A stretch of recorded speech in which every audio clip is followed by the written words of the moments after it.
The term sex work was coined in the early 1980s by Carol Lee to refer to people who work in the sex industry. A sex worker exchanges their own sexual labor or sexual performance for compensation, such as an escort, prostitute, porn star, stripper, dominatrix, phone sex operator, sensual masseuse, or webcam performer. Professionals. Most of these jobs are legal. The people doing them are hired as employees or contractors. They go on vacations. They earn living wages, pay taxes, have coworkers, deal with customers. It's work. Prostitution in particular, though, the one most often associated with sex work, is illegal in all of these places. In this video, Lacey Green asks whether or not prostitution should be considered a crime and why Amnesty International, a human rights organization, is pushing for it to be legal in all the places. I want to teach you what prostitution is and share why I value it as much as I value sex education. Prostitute, you know this term, someone who exchanges sex acts for compensation. They might also call themselves providers, hookers, harlots, sexual healers, whores, sex workers, the term I use, or companions, the term Joss uses. A courtesan is a sex worker who interacts with people of high rank or wealth. A call girl, or call boy, is a sex worker who is contacted by phone to arrange services, in contrast to a streetwalker who solicits customers outdoors.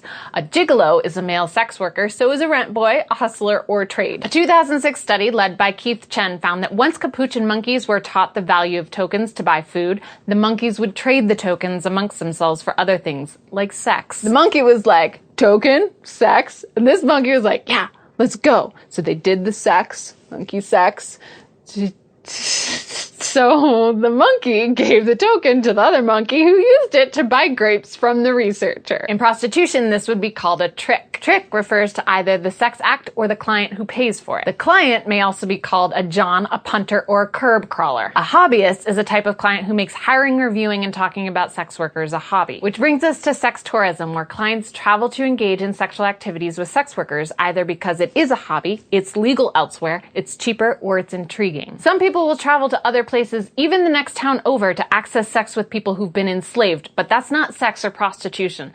That's rape. Sex workers are willing participants. They elect to meet with their clients. Where? In-call, a place arranged by the sex worker where the client goes. Or out-call, when the sex worker goes to the client's location. There are also business places called brothels, bordellos, cat houses, knocking shops, whore houses, strumpet houses, sporting houses, or body houses, owned or managed by a madam, where clients can hire sex workers to engage in sex on site. Outside of the brothels, sex workers negotiate for themselves as independents, or they work with controllers or pimps. Pimp is a slang term referring to the male who oversees or manages client accounts for sex workers. They don't generally have good reputations. Very little about prostitution does. Many people who participate are minorities desperate for income and exploited for this reason. They're abused by managers and customers alike. They rarely report because what they're doing is illegal, and the risk for sexually transmitted infections is really high when you can't enforce condom use if having sex with them is illegal. Under these circumstances, sex workers rely on things like the bad date list, a circulated warning between sex workers about clients who have abused, robbed, underpaid, or harmed them in any other way.